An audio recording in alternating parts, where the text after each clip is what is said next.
ब्रह्मास्त्र से भी ऊपर एक अस्त्र है, उसको कहते हैं ब्रह्मशीरा। और उसके कंपैरिजन के लिए ऐसा समझाया गया है कि एक तीर जिसके आगे सिर्फ ब्रह्मा का एक फेस है वो ब्रह्मास्त्र है। ब्रह्मशीरा में ब्रह्मा के 4 फेसेस हैं and it is 4 times more powerful than Brahmastra also. कि सांप को आप कभी पाल नहीं सकते। ये जो माना जाता है ना कि सांप को पाला जाता है, सांप को नहीं पाला है। जब सांप आपके बॉडी में से घूमता रहता है तो आपको लगता है ये मेरा पालतू ही है, मेरे शरीर में घूम रहा है। नहीं, वो घूम नहीं रहा है, वो आपको मेजर कर रहा है ये समझने के लिए कि मैं इसको कब निकल पाऊँ। जब तक उसको उसके मेजरमेंट में उसको समझ में आता है कि मैं मुंह खोल के इसको नहीं निकल सकता हूँ, तब तक वो आपके पास रहता है, क्योंकि वो आपको हार्म नहीं कर सकता। नमस्ते दोस्तों। मेरे अनुसार जो हिस्ट्री, जो इतिहास हमें किताबों में सिखाया जाता है, स्कूल में सिखाया जाता है, वो भारत की इनकम्प्लीट हिस्ट्री है। अगर आपको हमारी कंप्लीट हिस्ट्री, हमारी कंप्लीट इतिहास की पढ़ाई करनी है तो आपको शायद एक पूरा लाइफ टाइम लग सके, आपको अपनी पूरी ज़िंदगी लग सके। और इसलिए अगर आपको झट से अपने इतिहास के बारे में पढ़ना है तो प्लीज़ पॉडकास्ट सुनिए। ब्रह्मास्त्र हम सब ने देखी होगी, पर ब्रह्मास्त्र में मेंशन जो अस्त्रस होते हैं उनके बारे में इतिहास क्या कहता है, उनके बारे में स्क्रिप्चर्स क्या कहते हैं, आज हम सीखेंगे अक्षत गुप्ता जी से। ये एक रिसर्चर है, एक हिंदुइज्म एक्सपर्ट है और अस्त्रस को लेकर इनकी जानकारी बहुत ज़्यादा है। मैं ज़्यादा कुछ नहीं कहूँगा, मैं बस ये कहूँगा कि मेरे अनुसार ब्रह्मास्त्र हमारे कल्चरल ग्रोथ के लिए, यानी कि भारत के कल्चरल ग्रोथ के लिए एक बहुत ही ज़रूरी कदम था। भारत की सबसे culturally relevant industry film industry है और एक फिल्म को तो निकल के आना ही था जो हमारे धर्म को सेलिब्रेट करे, जो हमारे कल्चर को सेलिब्रेट करे, जो हमारे इतिहास को सेलिब्रेट करे। मैं ये चाहूँगा कि ब्रह्मास्त्र को देखकर बहुत सारे राइटर्स, बहुत सारे फिल्म इंडस्ट्री पर्सनल अस्त्रवश को आगे लेके जाए और हमें हमारे कल्चर के बारे में ज़्यादा सिखाएं। पर अगर आपको सीखना है तो TRS हिंदी भी सुनिए। दिस इज द अस्त्र स्पेशल ऑफ TRS हिंदी।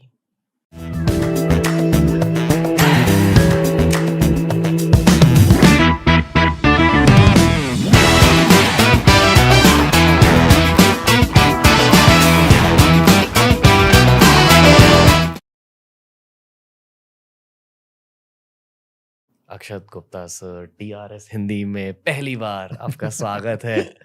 धन्यवाद। कैसे हो सर? मैं बिल्कुल बढ़िया हूँ दोस्त। वैसे तो there is no such thing as an astra expert, पर इस पॉडकास्ट में हम सिर्फ अस्त्रस की बातें करेंगे कि अस्त्रस आपका एक टॉपिक ऑफ इंटरेस्ट है और हाल ही में ब्रह्मास्त्र रिलीज हुई है। बहुत लोगों के बहुत सारे ओपिनियंस है। मेरा खुद का ओपिनियन ये है कि it is good for our culture. I feel कि the movie has made a culture reach the forefront. अभी बहुत सारे लोग इस टैंजेंट पर सोचेंगे, करेक्ट, ऐसे टॉपिक्स के बारे में ज़्यादा लिखेंगे, करेक्ट। और generally youth of the country, जो टीनेजर्स है, उनका भी इंटरेस्ट इन चीज़ों में बढ़ेगा। ट्रू। पर मेरा पहला सवाल ये है सर कि जो असली महाभारत वाला ब्रह्मास्त्र है जी, उसके बारे में हमें बताइए। ओके। असली महाभारत वाला ब्रह्मास्त्र असली महाभारत से पहले का है।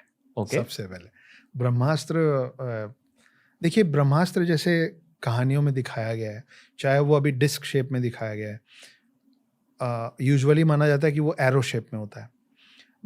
कोई भी जो अस्त्र होता है, इस तरीके के अस्त्र, मैं त्रिशूल की और सुदर्शन चक्र की बात नहीं कर रहा हूँ, उसकी हम अलग से कर लेंगे इसी में आगे। जी जी जी। लेकिन ज़्यादातर अस्त्र जिसको जो ऐसे दिखाते थे ना पहले, कि आपने अगर पुराने रामायण महाभारत में देखा हो कि वो धनुष लेके आंख बंद की और एक तीर आ गया, ये किसी भी एक एलिमेंट या किसी भी एक शेप में डिफाइंड नहीं है। आप ऐसा माना जाता था कि एक घास का एक तिनका उठा के भी अगर आप प्रेयर करें, जो भी उसका मंत्र है, तो उस घास के तिनके से भी कोई भी बड़े से बड़ा अस्त्र इन्वोक किया जा सकता है। So it is more of how you in what container you invoke it. Okay. Brahmastra जो है वो किसी भी चीज को ब्रह्मास्त्र बनाया जा सकता है। ब्रह्मास्त्र एरो या स्फेयर या सोड या जैसा इसमें डिस्क, ऐसा कुछ नहीं है। कौन बनाते हैं? जो भी उसको इन्वोक करता है वो उसको जिस चीज में कंटेन करना चाहे कर सकता है। मतलब असली ब्रह्मास्त्र शायद एक मंत्र है। जी, लेकिन वो उस ब्रह्मास्त्र का जो पावर है, मैं आपको पहले कोशिश करता हूँ शॉर्ट में वो एक्सप्लेन करने का। ब्रह्मदेव जो हैं वो एक कवच पहनते हैं। उस कवच का काट कुछ नहीं है। ब्रह्मास्त्र वो अस्त्र है, देखिए ब्रह्मास्त्र एक वर्ड है, 2 वर्ड से बना हुआ, ब्रह्मा और अस्त्र। अस्त्र मतलब वेपन्स, ब्रह्मा मतलब ट्रिनिटी के एक जो क्रिएटर हैं, that is Brahma with 3 heads sitting. वो एक कवच पहनते हैं, उस कवच को कोई नहीं भेद सकता। ये जैसे आपने कर्ण का कवच सुना होगा, ऐसा कवच और लोगों को भी वरदान में मिला है। एक दानव को भी वो कवच मिल गया था, फिर उससे मतलब प्रार्थना करके उनसे मांगा गया था जी कि आप, मैं एक चीज मैं मांगूंगा तो देना पड़ेगा। बोले क्या? तो बोले कवच दे दीजिए। तो वो अपनी बात से नहीं पलटा, उसने कवच उतार दिया, तब उसको मार पाए।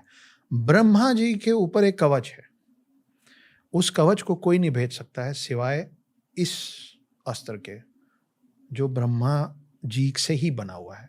दैट इज कॉल्ड ब्रह्मास्त्र, जी given by Brahma and can defeat Brahma also. तो वो जैसा हमारे बुक्स में लिखा हुआ है, वो ऐसा लिखा है कि वो एक एरो शेप में है जिसके आगे ब्रह्मा का चेहरा है। So it's like Brahma when comes in conflict with Brahma itself. That is why Brahmastra is meant and believe to be so powerful that वो जो कवच है, ये ब्रह्मास्त्र उस कवच को भी भेज सकता है जी, जिसको और कोई अस्त्र नहीं भेज सकता। मतलब ये माना जाता है कि उसको सुदर्शन चक्र, जो कि विष्णु जी का मोस्ट पावरफुल वेपन है, और शंकर जी का जो त्रिशूल है, ये लोग भी ब्रह्मास्त्र के उस कवच को नहीं भेज सकते हैं जो ब्रह्मास्त्र। इसलिए it is given the top notch position in the hierarchy of weapons. क्या ये एक एटम बॉम्ब है? नहीं, ये एटम बॉम्ब बिल्कुल नहीं है। एटम बॉम्ब स्ट्रेट आप अगर किसी ऐसे वेपन से कंपेयर करना चाहेंगे आज के, तो वो ब्रह्मास्त्र बिल्कुल नहीं है। जैसे ब्रह्मास्त्र से भी ऊपर एक अस्त्र है जिसके बारे में बहुत कम लोग अभी सुने होंगे, आप पढ़ेंगे तो पता चलेगा। उसको कहते हैं ब्रह्मशीरा, और उसके कंपैरिजन के लिए ऐसा समझाया गया है कि एक तीर जिसके आगे सिर्फ ब्रह्मा का एक फेस है, वो ब्रह्मास्त्र है। ब्रह्मशीरा में ब्रह्मा के 4 फेसेस हैं, and it is 4 times more powerful than Brahmastra also। अब वो एटम बम क्यों नहीं है, ऐसी चीजें। ब्रह्मशीरा वो अस्त्र है जो गुस्से में अश्वत्थामा ने चला दिया था, और कृष्ण के रोकने पे उसको अभिमन्यु की जो वाइफ थी, जो कि उस समय तक विधवा हो चुकी थी, विडो थी, उनके वूम्ब में, उनके पेट के अंदर उसको उतार दिया गया था। तो वो एटम बॉम्ब जैसी चीज नहीं हो सकती है अगर आप एंशिएंट स्क्रिप्चर्स की बात करेंगे। ब्रह्मास्त्र या ब्रह्मशीरा की ताकत कितनी होगी, वो उसको इन्वोक करने वाले के ऊपर है। ये उस अस्त्र की ताकत आपकी ताकत पे निर्भर करता है, आप कितने पायस हैं और आप उसको कितने स्ट्रांगली इन्वोक कर रहे हैं। आपका उस वेपन से आपका टारगेट क्या है, या आप कितना कुछ डिस्ट्रक्शन करना चाहते हैं, उस बेसिस पे Brahmastra is going to do that for you. तो इधर अर्जुन ने ब्रह्मास्त्र चलाया था, उसके एवज में गुस्से में अश्वत्थामा ने ब्रह्मशीरा चला दिया था, which is said to be 4 times more stronger than Brahmastra. और क्योंकि अब अश्वत्थामा को चलाना आता था, इमेजिन अ मिसाइल जिसको आपने शूट तो कर दिया है, मगर आपको उसको डिफ्यूज करना नहीं आता, ना हवा में ना कहीं। तो अश्वत्थामा को ये नहीं मालूम था कि अब मैं उसको रोकूं कैसे, तो पूरा वर्ल्ड खत्म हो जाता। तो फिर तो एटम बम से भी ऊपर वाली चीज थी। तो उसको अभिमन्यु की वाइफ के वूम में उतारा गया। अब अभिमन्यु की वाइफ का रिलेशन था कृष्ण जी से, जी, उनके परिवार की आती थी।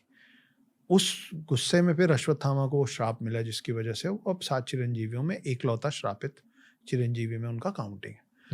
तो एटम बम नहीं है। और आप आज की डेट में अगर अभी के वेपन से बात करें रणवीर, तो जितने भी वेपन्स है ना, वो सब वेपन्स पे हम लोग, हर एलिमेंट पे हमारे पास अस्त्राज होते थे। बस ब्रह्मा की जगह आप नाम बदलते जाएंगे, पीछे का अस्त्र सेम रहेगा। फॉर एग्जाम्पल एक अग्नियास्त्र, नाम से ही पता चलता है क्या है ना, कि इसमें again it is not contained एक तीर में ही होगा, या उसका शेप ऐसे ही होगा, या रणबीर कपूर जैसे दिखेगा, या रणबीर कपूर जैसा दिखेगा, ऐसा बिल्कुल नहीं।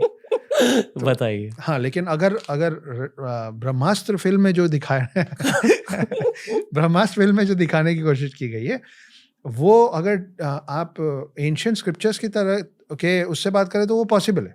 जी। कैसे पॉसिबल है? अगर एक अस्त्र को किसी मटेरियल में उतारा जा सकता है तो किसी भी बॉडी में उतारा जा सकता है, किसी भी शेप में उतारा जा सकता है। अब मुझे नहीं मालूम सेकंड और थर्ड पार्ट में क्या हो रहा है, मगर अगर वो ऐसा दिखाएंगे तो ये बड़ा जस्टिफाइड होगा, एटलीस्ट मेरे लिए, कि जब वो छोटा बच्चा था, क्योंकि अभी जो फिल्म नहीं देखे हैं, let's not become the spoiler for them, लेकिन ऐसा हो सकता है ना कि किसी ने उसके बॉडी में अग्नियास्त्र को इन्वोक कर दिया है। आप किसी भी चीज के अंदर कोई भी अस्त्र को इन्वोक कर सकते हैं। अग्नियास्त्र का भी कोई शेप नहीं है। ऐसा दिखाया और समझाया गया है कि आप एक नॉर्मल सा तीर लेते हैं, फिर आप इन्वोक करने के लिए वो मंत्र कहते हैं।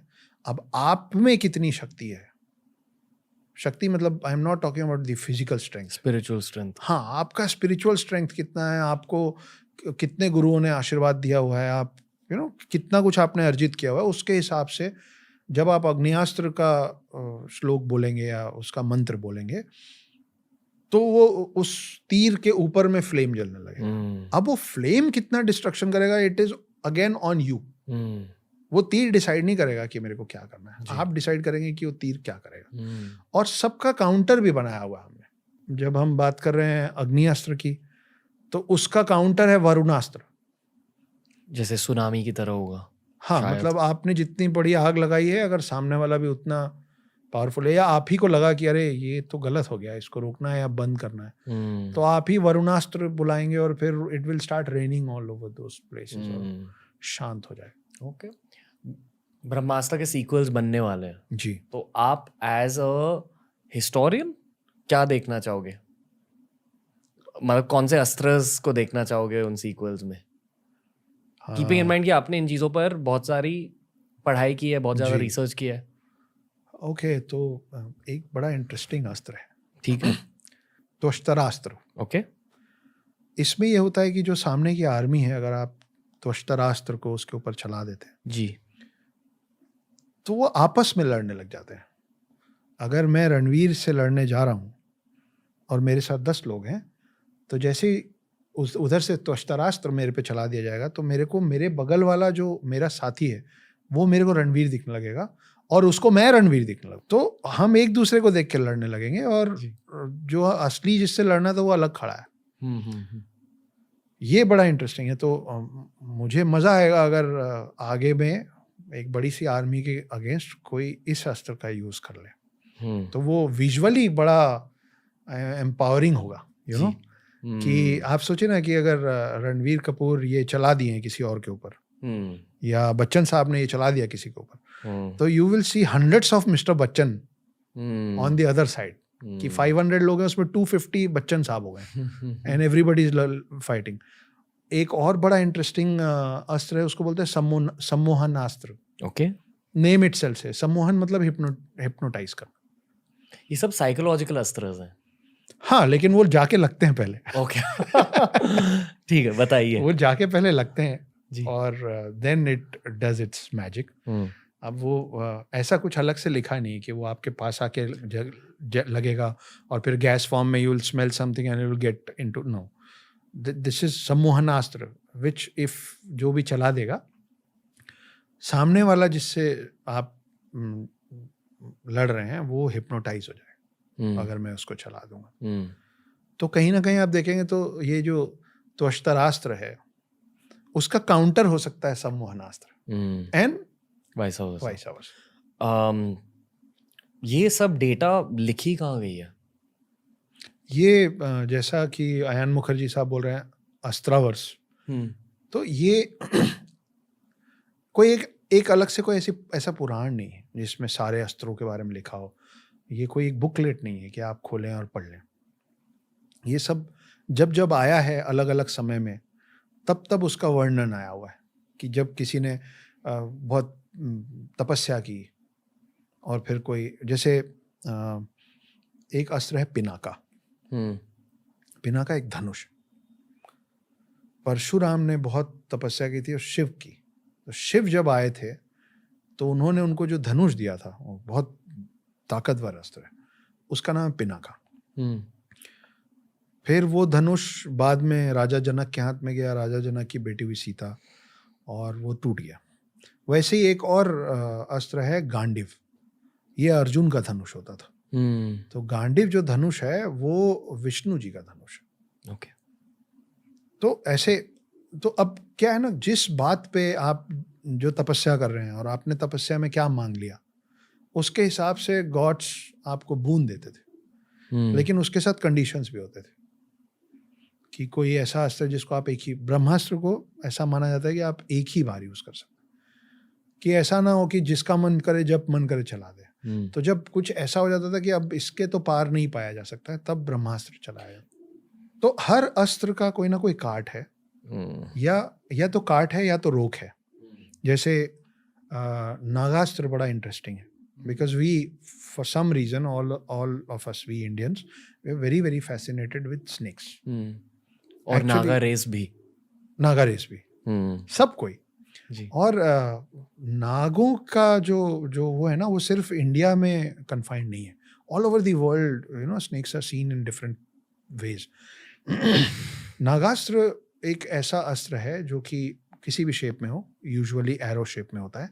जब आप उसको चलाते हैं, वो दुश्मन के पास जाते जाते एक्चुअल स्नेक्स में कन्वर्ट होता है और आपको कॉइल कर लेता है, आपको बांध लेता है।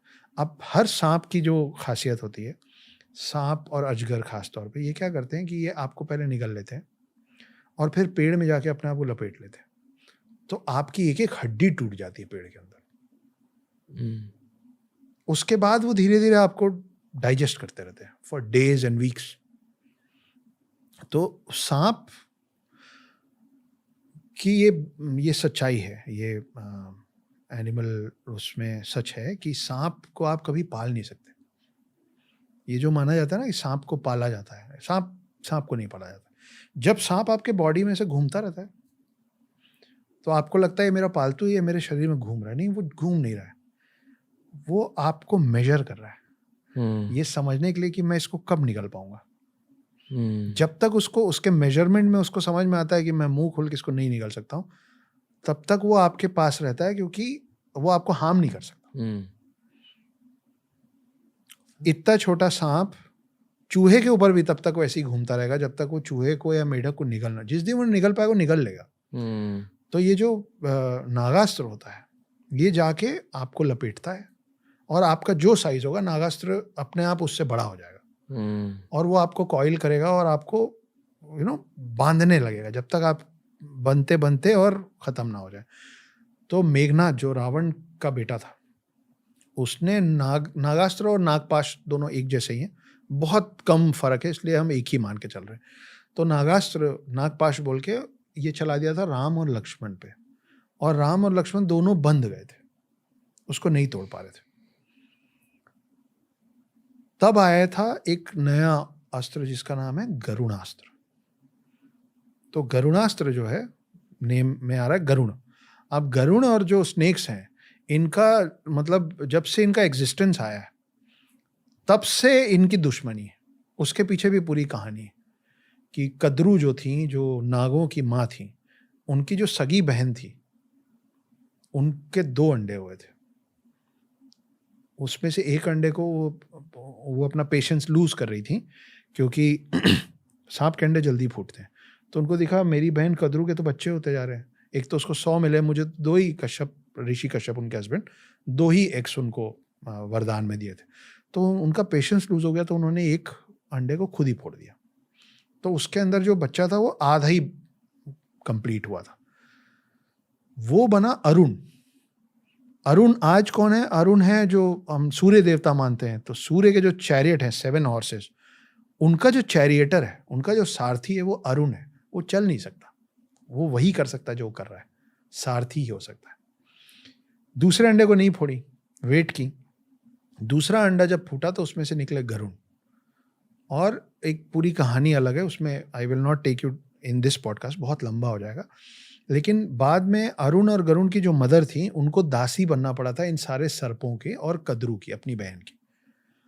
और तब से गरुण और सांपों का 36 है, 36 का आंकड़ा है। ये लोग एक दूसरे, they can't stand each other. तो जो नागास्त्र है उसका जो काउंटर है वो गरुणास्त्र है, क्योंकि गरुड़ से नाग जीत नहीं पाते। और गरुड़ फिर बाद में विष्णु के वाहन बने। वो इसलिए बने क्योंकि वो अमृत कलश चुराने चले गए थे गरुड़, अपनी माँ को फ्री कराने के लिए। तो सांप के वो फन जो बीच से कटे होते हैं उसके पीछे भी कहानी है। तो इन लोग का जब से एग्जिस्टेंस हुआ है कश्यप ऋषि कश्यप के टाइम से, तब से ये लोग एक दूसरे के दुश्मन हैं। तो जब नागास्त्र चलाया जाता था तो दूसरा तभी बच पाता था अगर उसके पास गरुणास्त्र हो तो गरुणास्त्र उसका काउंटर पार्ट है। कहा जाता है कि कृष्ण भगवान के डेथ के बाद कलयुग की शुरुआत हुई थी, और ये भी कहा जाता है कि महाभारत वाज रफली 3000 बीसी के आसपास, कुछ बहुत लोग ये मानते हैं। तो क्या आप ये मानते हो कि 3000 बीसी तक, यानी कि कुछ 5000 साल पहले, तब तक ऐसे जादुई अस्त्र इंसान यूज करते थे? और फिर इसके बाद क्या हुआ? कृष्ण भगवान के जाने के बाद ये सारी विद्या भी चली गई? क्या है ना कि उस समय के लोगों को ये पता था कि किस अस्त्र का कब यूज करना है। बहुत बहुत बड़े मसले होते थे जब युद्ध होता था। अब धर्म युद्ध बोलते हैं हम लोग महाभारत को जी। तो वो धर्म के लिए लड़ी हुई लड़ाई थी। आज अगर आप सोचिए ना, आज हमारे इंडिया में गन के लिए लाइसेंस क्यों लेना पड़ता है? क्योंकि मालूम नहीं है कौन किस बात पे किसके ऊपर क्या क्या चला देगा। तो हम उतने परिपक्व रह नहीं गए। We are not mature enough to handle such things. एक बॉडी बिल्डर होगा, वो जितना वेट उठाएगा उससे कम आप और मैं उठाएंगे। हमसे भी पीछे होंगे कुछ, वो उससे कम उठाएंगे। आज का जो ह्यूमन रेस है उसमें कोई इतना मैच्योर्ड नहीं है कि वो इन चीज़ों को हैंडल कर सके या उनको इन्वोक कर सके। तो वो हैं, वो अगर आप कोई चीज़ मंत्र में है और कोई चीज़ हवा में प्रकट आप कर सकते हैं, तो ये तो पूरी की पूरी आपकी शक्ति हो सकती है ना, उस अस्त्र की शक्ति थोड़ी ना। जी। कोई आपको दे सकता है कि भाई आपने बड़ा अच्छा काम किया, ये अस्त्र का ये मंत्र है। अब मंत्र ही अगर छुपा लिया जाए तो फिर अस्त्र खुल ही नहीं सकते। तो जितनी लिमिटेड नॉलेज मेरी है अस्त्रों के बारे में, जी। सुनने में आया कि एक बार सुदर्शन चक्र की टक्कर हुई थी त्रिशूल के साथ। जी। तो ये कहानी सुनाइए सर। ये मेटाफोरिक है कि त्रिशूल का सुदर्शन चक्र से टक्कर हुआ था। ये एक्चुअली कई बार शिव और विष्णु आपस में लड़ चुके हैं। कारण अलग अलग बने हैं, लेकिन इनकी भिड़ंत हुई है। तो विष्णु जो हैं वो प्रोटेक्टर होते हैं और शिव जो हैं वो डिस्ट्रॉयर होते हैं। लेकिन उन्होंने अर्थ के लिए कभी ऐसा अलग अलग साइड लेके नहीं लड़ा है। इनके कारण बहुत ही कॉम्प्लिकेटेड रीजंस बने हैं। पहला रीज़न, और इनके जब फाइट हुए हैं तो इसमें ये हुआ है कि एक बार शिव जी ने विष्णु जी पे त्रिशूल चला दिया था और त्रिशूल विष्णु जी के छाती पे गड़ भी गया था। और जैसे ही वो गड़ा तब शिव जी को ये रियलाइज़ हुआ कि भाई मतलब मैं गुस्से में मैं क्या कर दिया। और फिर विष्णु जी ने बताया कि ये पूरा जो किया कराया वो मेरे ही है, ये मैंने आपसे करवाया है क्योंकि मुझे आपको सांसारिक जीवन में वापस लाना था। तो त्रिशूल, सुदर्शन चक्र, देखिए सुदर्शन चक्र 2-3 ऐसे अस्त्र हैं जिसका कोई तोड़ नहीं है। जैसे अभी हम काउंटर की बात कर रहे थे ना, इसका काउंटर हुआ है, उसका काउंटर, 3-4 ऐसे 3 अस्त्र मेनली ऐसे हैं जिसका कोई काउंटर नहीं है। एक है त्रिशूल। जब त्रिशूल चलता है तो त्रिशूल को रोकने वाला कोई नहीं है। लेकिन ऑन दी कॉन्ट्ररी एक बार हनुमान जी और शिव जी का युद्ध हो गया था। तो शिव जी ने त्रिशूल चलाया था और हनुमान जी शिव जी के ही अवतार हैं। तो वो विष्णु के राम अवतार के भक्त थे, लेकिन वो हैं शिव अवतार हनुमान जी। तो उन्होंने उस त्रिशूल को निगल लिया था। वो अपना साइज इतना बड़ा कर लिया कि उनके अंदर जाके त्रिशूल खो गया था। तो शिव जी को उसको वापस मांगना पड़ा था कि जब हो गया उनके बीच का, तो बोले वापस करो मेरा शस्त्र। और ऐसे ही हनुमान जी एक बार सुदर्शन चक्र को भी निकल गए थे। तो ये भी है on the parallel to that. लेकिन कुल मिला के ये 2 शस्त्र, एक सुदर्शन चक्र, दूसरा त्रिशूल और तीसरा नारायणास्त्र। नारायण विष्णु जी का ही एक नाम है। तो ज़्यादातर जो अस्त्र है ना रणवीर, उसका हमारे ग्रंथों में उसके काट बताए हुए हैं, जैसा कि हम अभी बात भी कर रहे थे। एक सूर्यास्त होता है, सूर्यास्त वो सनसेट वाला नहीं, सूर्य अस्त्र है, सूर्यास्त्र बोलते हैं। वो इतनी ज़्यादा लाइट कर देता है और वो सब कुछ सुखा देता है, तो उसका भी काउंटर है। लेकिन नारायणास्त्र का एक ही काउंटर है। वो काउंटर ये है कि जब नारायणास्त्र आपकी तरफ चला दिया जाए तो you have to be submissive to it, आप सरेंडर कर दीजिए, तो नारायणास्त्र आपको नुकसान नहीं कर पाएगा जी। तो वैसी त्रिशूल और इसमें जो फाइट की बात होती है वो एक्चुअली इन अस्त्रों से ज़्यादा विष्णु और शिव जी का फाइट हुआ है, जिसमें एक बार विष्णु जी भूल गए थे कि वो कौन है, तो उनको याद दिलाने के लिए जब शिव पहुंचे तो शिव और विष्णु में फाइट हुई थी। तो भी सुदर्शन चक्र और त्रिशूल आमने सामने आए थे, और तब दुनिया को समझ, मतलब सारे बाकी जितने डेमीगॉड्स हैं, इंद्र और सारे ही भगवानों को समझ नहीं, मतलब ब्रह्मदेव भी डर गए थे, सब डर गए थे। और इनका फाइट चला, बहुत लंबा चला, और उसके बाद फिर गणेश जी आके उसके फाइट को रोके थे, विष्णु जी को ये याद दिला के कि भाई आप याद कीजिए कि आपके पास इतने ताकतवर अस्त्र शस्त्र कैसे हैं, कौन है आप। फिर विष्णु जी सोचना चालू किए कि मैं हूँ कौन, और तब उनको याद आया कि मैं ये हूँ। तो ऐसे 2-3 बार ये दोनों एक दूसरे के खिलाफ आए हैं, लेकिन सुदर्शन चक्र और त्रिशूल ऐसा आके टकराया हो, ऐसा कोई अभी तक मेरे पढ़ने में तो नहीं आया। और ये शायद इसलिए भी आमने सामने इनको नहीं किया जा रहा है क्योंकि फिर इसमें जीत हार हो नहीं सकती। जी। आपने अवेंजर्स देखी है? जी। तो उसमें जो मेन विलन थे थानोस, जी। थानोस की कास्टिंग की गई क्योंकि एक्चुअली जो मेन विलन था अवेंजर्स का, उनका नाम था गैलेक्टोस। करेक्ट। और गैलेक्टोस सिल्वर सर्फर के मेन विलन थे। सिल्वर सर्फर एक और सुपर हीरो, फैंटास्टिक फोर वाले। जी जी जी, जी। ओके, आप कॉमिक बुक नर्ड हो हमारी तरह। बिल्कुल। राज कॉमिक्स, डायमंड कॉमिक्स से लेके मार्वल और डीसी तक मैं बात कर सकता हूँ। तो क्योंकि गैलेक्टोस की राइट्स नहीं थे मार्वल स्टूडियोज के पास, इसलिए उन्होंने थानोस को डाल दिया। बट गैलेक्टोस का लॉजिक ये है कि वो पूरे प्लैनेट्स को स्वॉलो कर देते थे, पूरे प्लैनेट्स को खाते थे, और ये उनका विलेनस रूप है, ठीक है। और उनको रोकने के लिए सब अवेंजर्स साथ में मिल जाते हैं, और वो एक कॉमिक बुक सीरीज थी। जब मैंने बचपन में गैलेक्टोस के बारे में पहली बार सुना और सिल्वर सर्फर की स्टोरीज सुने, सिल्वर सर्फर का एक शो भी आता था, बहुत बढ़िया, मुझे याद है, और वो अभी भी बड़ा मजा आता है। और बहुत ज्यादा मैच्योर शो था। मतलब they talk about existence, existentialism, ऐसी सब चीजें। क्योंकि सिल्वर सर्फर की ओरिजिनल स्टोरी ये है कि उन्होंने अपने प्लैनेट को बचाने के लिए खुद को त्याग दिया, खुद को गैलेक्टोस से कहा कि मैं आपके लिए एज योर सर्वेंट काम करूं, मेरा प्लैनेट छोड़ दीजिए, मैं आपके लिए और आपका भूख शांत करता रहूं। और फिर थ्रू आउट टाइम वो यूनिवर्स के अलग अलग हिस्सों को स्कैन करते थे और दूसरे प्लैनेट्स को खोजते थे गैलेक्टोस को खिलाने के लिए। करेक्ट। पर जब अर्थ तक पहुंचे तब उनको अर्थ से कुछ प्यार हो गया, क्योंकि उनको उनके खुद के प्लैनेट की याद आई। ये जब मैंने बचपन में भी ये कहानी सुनी थी सिल्वर सर्फर की, तो मुझे हमारे धर्म के बारे में बहुत थॉट्स आने लगे कि आई एम श्योर कि हमारे भी ग्रंथों में, कहानियों में, इतिहास में ऐसे इंटरगैलेक्टिक स्टोरीज है, स्पेस रिलेटेड स्टोरीज है।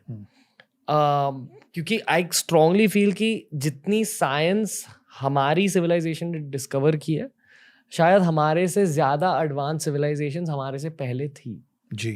पर क्योंकि अर्थ पर एस्ट्रॉइड्स गिरते जाते हैं, विनाश होते जाता है, वो पुराना साइंस खो जाता है। बिल्कुल। और उसके कुछ रेमनेंट्स, यानी कि कुछ हिस्से भी नेचर की वजह से खराब हो जाते हैं, क्योंकि प्लास्टिक भी 3000 सालों में खत्म हो जाता है, तो क्या ही बचेगा। आप ये मानते हो कि इंटरगैलेक्टिक वॉर्स होते थे पहले, और जो देवों के बीच के युद्ध, देव दानव के बीच के युद्ध, भगवानों के बीच के युद्ध, ये एक्चुअली कुछ एलियन रेस के वर्ल्ड वॉर्स थे? आप कभी ये मानते हो? देखिए, इंटरगैलेक्टिक वॉर होता तो होगा, और मुझे तो लगता है अभी भी हो रहा है। You know, this is a constant process which is not stopping. It's just that कि हम अभी वहां नहीं पहुंच पाए, हमको नहीं पता है। Earth is not a part of any of these. हम बहुत ही, मतलब हम ना अपने आप को बहुत ज्यादा आंक लिए हैं, humans as a race and earth as a planet. We think too much of ourselves. मैं एक बहुत अजीब सी बात कर रहा हूँ, Sure. शायद आप अपने सवाल से इस बात को कनेक्ट कर पाएंगे। हम छोटे में ना, हमारे घर में फ्रिज नहीं होते थे। मुझे तो याद है मेरे घर में फ्रिज नहीं था, तो घड़े में पानी रखा था। तो जब ठंड का मौसम आता है, बारिश का मौसम आता है ना, तो वो घड़ा जो है उसको संभाल के, घर के छज्जे होते थे पहले, शेल्टर मतलब छत के ऊपर एक छोटा सा लॉफ्ट होता था, वहाँ पे संभाल के रख दिया जाता था, है ना, अच्छे से ढक के। क्यों? क्योंकि गर्मी आएगी तो फिर ज़रूरत पड़ेगी, ये सोच के। जब वो 8-9 महीने 10 महीने बाद जब उसको वापस गर्मी के समय निकाला जाता था ना, तो उसमें थोड़े जाले जम गए होते थे, उसमें एक आध स्पाइडर मूव होता रहता था। वो स्पाइडर पिछले 2-3 महीने में जो भी खाया होगा, उसके थोड़े डेड इंसेक्ट्स पार्टिकल्स पड़े होते थे और धूल जमी होती थी। ये शायद हमने सबने देखा होगा, अपने घर में नहीं, कहीं और देखा होगा। उसके बाद हम क्या करते हैं, उस घड़े का हम उस पानी भरते हैं, ऐसे ऐसे हिलाते हैं और पूरा पानी बाहर फेंक देते हैं। अर्थ के साथ एक दिन ऐसा ही हो जाएगा, क्योंकि हम बस उतना ही हैं। पूरे ब्रह्मांड की जब आप बात करेंगे तो हमारा एग्जिस्टेंस और हमारी जगह सिर्फ उतनी ही है कि कुछ महीने हुए हैं उन गैलेक्टिक पावर्स के, और उन्होंने कहीं कोने में रख के भी भूल गए, और उसके अंदर ये जो स्पाइडर और जो थोड़े बहुत, वो हम हैं। तो जिस दिन उनको लगेगा ना कि इसमें फिर से पानी भरना है भाई, इसको यूज करना है, उस दिन ना वो ऐसे ऐसे हिला के जो फेंकेंगे, उसी को हमारे पूर्वज लोग बता के गए कि जब जब ऐसा होता है ना, उसको प्रलय कहते हैं। फिर प्रलय होता है, फिर 2-3 महीने पूरे पृथ्वी में पानी भर जाता है और सब गर्म। जब जब मिट्टी का घड़ा बनता है तो उसको हीट करना पड़ता है ना, to give it a shape. उसके बाद आप उसको यूज क्या करते हैं? पानी भरने का यूज करते हैं। तो पहले अर्थ बहुत गर्म हो जाता है, उसके बाद वो जैसे, ये मतलब ये नेचर का रूल है जी, जो कि एक घड़े से लेके और पृथ्वी तक, ऐसा मेरा मानना है, सब में अप्लाई होता है। तो पहले आप अर्थ बहुत ज़्यादा गर्म हो जाता है, फिर जैसे जैसे वो ठंडा होता है तो फिर उसमें पानी होता है, पर पानी ही होता है। फिर उसमें कोई बीन्स नहीं होता है, ह्यूमन्स या इंसेक्ट नहीं हो सकता। फिर जैसे वो 2-3 महीने गर्मी के ख़त्म होते हैं, फिर आप उसमें पानी की ज़रूरत ख़त्म होती जाती है, तो आप पानी रखना बंद कर देते हैं। तो अभी अर्थ में पानी कम होता जा रहा है, इसीलिए 30% लैंड हो गया है। एक दिन सिर्फ लैंड बचेगा, और फिर गॉड्स और जो भी गैलेक्टिक पावर्स है उसको बांध के अपने छज्जे पे रख देंगे, है ना। तो वो जब तक वहाँ पड़ा रहेगा ना, वही हमारे 4 युग का टाइम है, जब ह्यूमंस आते हैं, और कलयुग का एंड वापस जब उनको गर्मी में घड़े की जरूरत पड़ती है तो कलयुग का अंत होता है और प्रलय आ जाता है।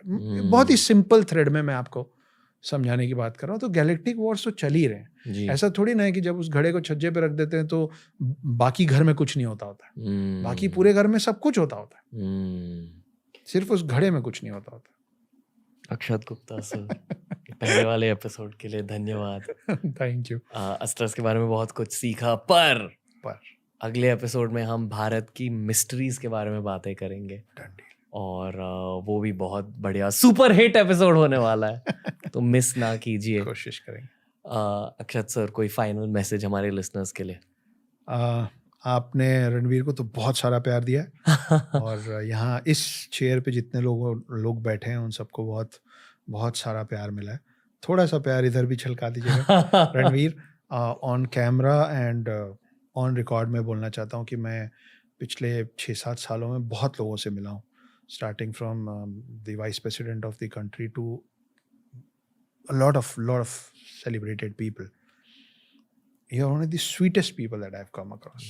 And I am not saying it for the camera. I am saying it on the camera, because I will stick to what I am saying without the camera whenever I am going to meet other people also. If you really want to learn how humble one could be, meet Ranveer. अरे sir, thank you. हम्बलास्त्र और पता नहीं था क्या कहूँ, but आपने ये हम्बला, अब मैं एक सवाल पूछता हूँ, आपने ये हम्बलास्त्र को कैसे इन्वोक किया? किसने दिया आपको ये मंत्र? सच मेरे गुरुजी योगानंद परमहंस, जिनसे मैंने मेडिटेशन सीखी। आई फील कि जितना ज़्यादा मेडिटेट करोगे उतना ही ज़्यादा आपकी दिव्य शक्ति बढ़ती जाती है, ताकि जब आप अस्त्र चलाए तो वो स्पिरिचुअल पावर से चार्ज हो जाए। तो आपका हम्बलास्त्र मेरे पे तो एकदम यही सीधे यहाँ जाके लगा है। नहीं सर, थैंक यू। आप बहुत ज़्यादा स्वीट हो। जिस तरह आपने मेरे में ह्यूमिलिटी, शायद जो ह्यूमिलिटी में ट्राई करता हूँ मेंटेन रखने की, उसी तरह आप में मैंने एक चीज़ नोटिस की है कि आप बहुत ही बढ़िया स्टोरी टेलर हो, और ये स्किल बहुत कम लोगों में होती है, और उसी स्टोरी टेलिंग को हम सेलिब्रेट करेंगे अगले सीक्वल एपिसोड ये में। रणवीर ने एक और हम बलास्त्र मारा है. अरे नहीं नहीं Thank you so much, Ranveer. It was the pleasure was all mine to come here, and I'm so much looking forward to meet you again. Yes, 100% sir. Thank you, and I hope कि all the listeners enjoyed this episode. Thank you. तो ये था आज का episode दोस्तों. मैं बस यही कहना चाहूँगा कि इसके बाद हमने एक और एपिसोड शूट किया सर के साथ, जो शायद और भी तगड़ा एपिसोड है, और भी ज़्यादा मिस्टीरियस बातें करी. आज के एपिसोड में आपको शायद इनके नॉलेज की एक झलक मिल चुकी होगी, पर अगले एपिसोड में इनकी नॉलेज को हमने ब्रेक डाउन किया है, क्योंकि TRS हिंदी पर हम खुद सीखते हैं, आपको भी सिखाते हैं, और एक मज़ेदार तरीके से ग्रोथ हासिल करते हैं. दिस वॉज द अस्त्र स्पेशल ऑफ ब्रह्मास्त्र. अगर आप ये चाहते हैं कि अयान मुखर्जी TRS पे आए, तो प्लीज मैं उनका हैंडल नीचे लिंक कर दूंगा, उन्हें DM कीजिए इंस्टाग्राम पे. नमस्ते. This is only the beginning of the Ranveer show Hindi.